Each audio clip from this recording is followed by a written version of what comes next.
या चकल्या बघा अगदी हलक्या आणि कुरकुरीत झालेल्या आहेत. अजिबात तेलकट होणार नाहीत किंवा वातड होणार नाहीत. खाताना कडक लागणार नाहीत. अगदी हाताने मोडू तरीसुद्धा अलगद मोडल्या जातील, इतक्या हलक्या चकल्या बनतात. आणि बनवताना आपण अशी एक वस्तू टाकणार आहोत त्यात की त्यामुळे चकल्या चवीलासुद्धा छान चटपटीत होतात. तर जास्त वेळ न घालवता लगेच रेसिपीला सुरुवात करू. तर नमस्कार, मी मनीषाज किचनमध्ये तुमचं स्वागत आहे. तर हे बघा आपल्या एवढ्या घमेलभर चकल्या तयार झालेल्या आहेत. तर त्यासाठी मी इथे घेतलेला आहे 1 किलो साबुदाणा. तर सगळ्यात आधी आपल्याला साबुदाणा भाजून घ्यायचा आहे. तर इथे मी गॅसवर कढई ठेवलेली आहे मध्यम आचेवर गरम होण्यासाठी. तर त्यात आपण साबुदाणा 2 ते 3 बॅचमध्ये भाजून घ्यायचा आहे. तर अशा पद्धतीने गॅस फुल करायचा नाही तर साबुदाणा खाली चिकटतो आणि काळा पडतो. तर साबुदाणा आपल्याला अजिबात जळू द्यायचा नाही, मध्यम आचेवरच छान भाजून घ्यायचा आहे. तर साबुदाणा भाजला गेला की तो असा हलका होतो आणि त्याचे दाणे जरा असे फुलून येतात. तर आपल्याला लगेच कळतं की साबुदाणा भाजला गेला आहे. तर हे बघा, तुम्ही बघू शकता साबुदाणा छान भाजला गेला आहे. तर अशाच पद्धतीने मी सगळा साबुदाणा भाजून घेते.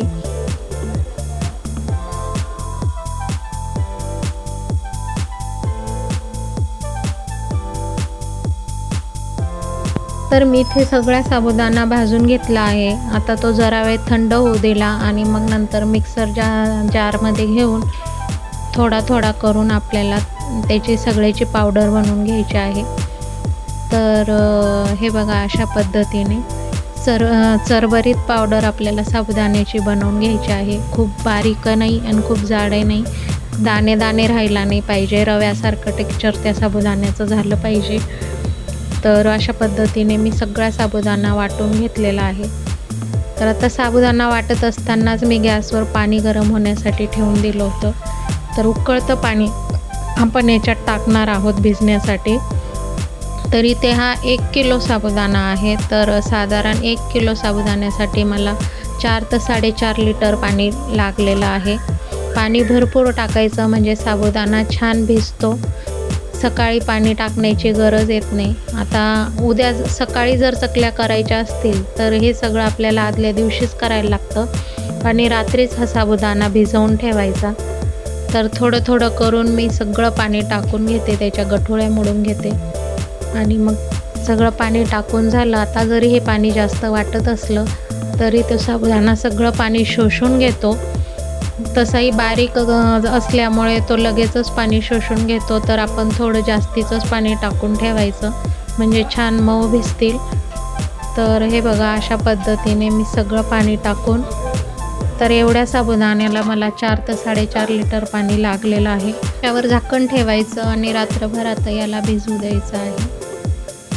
अशा पद्धतीने उकळत्या पाण्यात साबुदाणे भिजवल्यामुळे दुसऱ्या दिवशी सकाळी आपल्याला साबुदाणे वाफवण्याची गरज पडत नाही.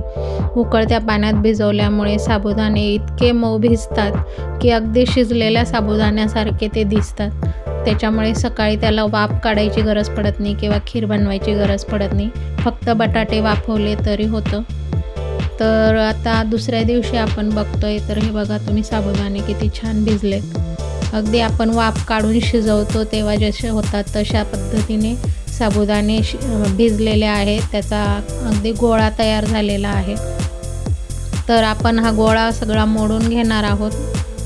आता मी बटाटे उकडून घेतलेले आहेत. तर मी 1 किलो साबुदाण्यासाठी 3 किलो बटाटे घेतलेले आहेत. तर बटाटे पण मी चांगले मऊ उकडून घेतलेले आहेत. तर हे बघा, आता हे सगळ्या बटाट्यांची मी सगळ्यात आधी साल काढून घेते.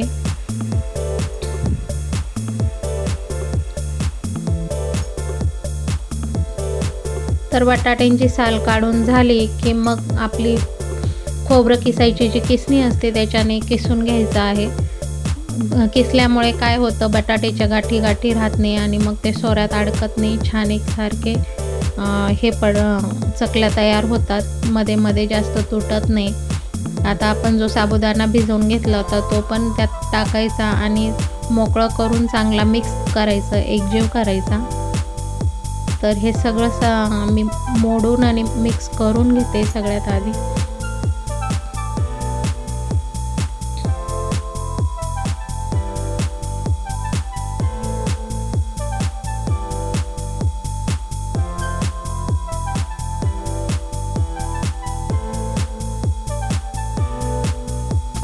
तर बटाटा आणि साबुदाणा असं चांगला मिक्स करून झालेला आहे. आता त्याच्यात आपण काहीच मसाले टाकून घेऊ.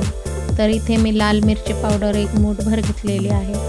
त्यानंतर मिरची आणि आलं मिक्सरला वाटून आणि त्याची पेस्ट करून घेतलेली आहे. ते मी 1 मूठ भरून टाकणार आहे. 1 ते 1.5 इंच आलं आणि 10-12 हिरव्या मिरच्या मी त्यात घेतल्या होत्या. 1 मूठ भरून मी मीठ त्यात टाकून घेते आहे. आता आपण याच्यात एक अशी वस्तू टाकणार आहोत त्याच्यामुळे चकल्यांना छान चटपटीत अशी चव येते. तर ती वस्तू म्हणजे आमचूर पावडर. आमचूर पावडर ही कच्च्या कैरीपासूनच बनवलेली असते आणि कैरी तर उपवासाला चालते. आता हे सगळे मसाले टाकून झाले की सारण चांगलं एकजीव करायचं आणि लगेच आपण चकल्या पाडायला सुरुवात करायची. तर हे बघा, तुम्ही बघू शकता माझं सारण सगळं मिक्स करून झालं आहे आणि चकलीच्या सोऱ्याने मी आता इथे चकल्या पाडून घेणार आहे.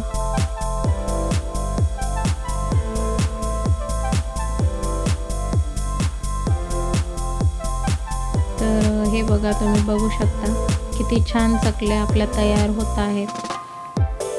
बनवायला अगदी सोप्या आहेत, खूप जास्त सामान लागत नाही. तर सगळ्या चकल्या आपल्या बनवून झालेल्या आहेत. तर तुम्ही बघू शकता किती छान चकल्या तयार झाल्या आहेत. प्लास्टिकच्या पिशवीची गरज पडली नाही, काही नाही. नाही तर बऱ्याच वेळा चकल्या सोऱ्याने पडत नाही.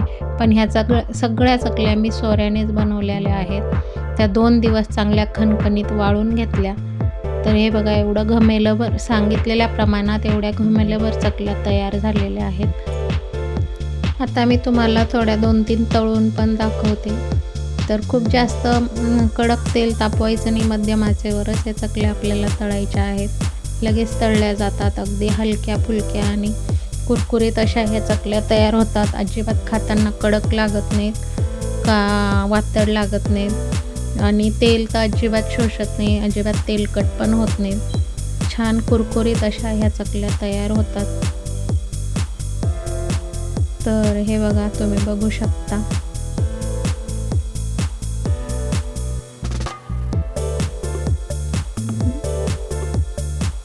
मी तुम्हाला एक चकली मोडून पण दाखवते.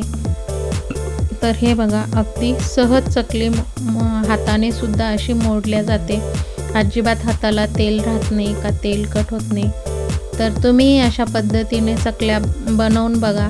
अगदी वर्षभर आरामात टिकतात. हे जे प्रमाण सांगितलं आहे त्या प्रमाणात चकल्या केल्या तर वर्षभर आरामात पुरतात. तर तुम्ही या पद्धतीने चकल्या नक्की बनवून बघा. तुम्हाला माझी रेसिपी कशी वाटली कमेंटमध्ये नक्की सांगा. अजून कुठली रेसिपी तुम्हाला बघायची असेल तर तेही सांगा. रेसिपी आवडल्यास रेसिपीला लाईक करा, शेअर करा आणि माझ्या चॅनलला सबस्क्राईब करा. अशाच नवनवीन रेसिपीसोबत पुन्हा भेटू. व्हिडिओ शेवटपर्यंत बघितला त्याबद्दल मनापासून धन्यवाद.